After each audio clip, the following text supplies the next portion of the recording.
Good evening.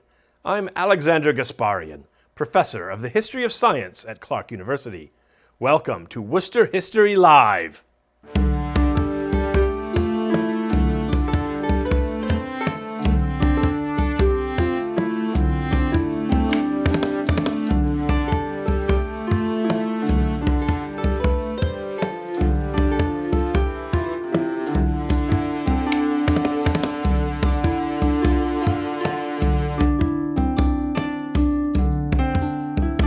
"100 years ago, on March 16, 1926, Robert Hutchings Goddard, a professor of physics at Clark University, successfully launched the first liquid fuel rocket from his aunt's farm in Auburn, Massachusetts. Goddard suffered many setbacks before his successful launch. His first attempt was a simple tube with a nose cone and liquid fuel.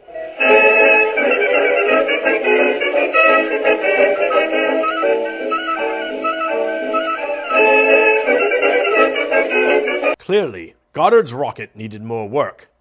Could he recover from this blow to his career? Goddard identified a problem with the rocket's exhaust. He added a nozzle, and he was ready to try again.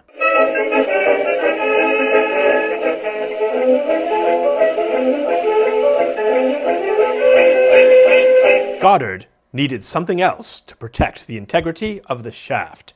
Goddard realized he could stabilize the rocket by adding ailerons, fins.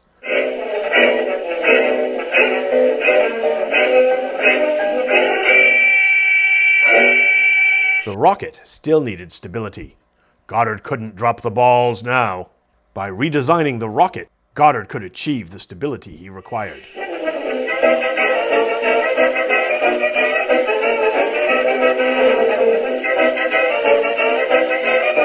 The rocket was not yet ready, but Goddard had the stones to keep trying. Goddard needed the rocket to launch much faster.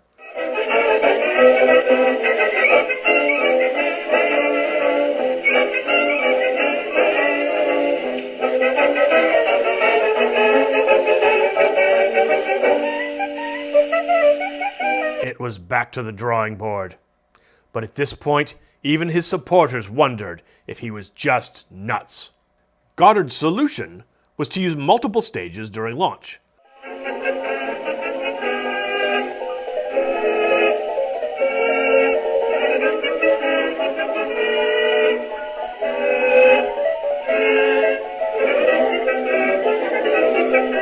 Although Goddard was becoming quite testy, he was not yet ready to give up.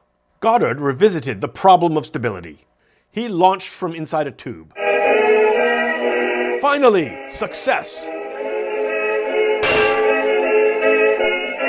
Robert Goddard's legacy as the father of rocketry has lasted 100 years. But that was his only legacy, however, as Robert Goddard never had children. No one knows why.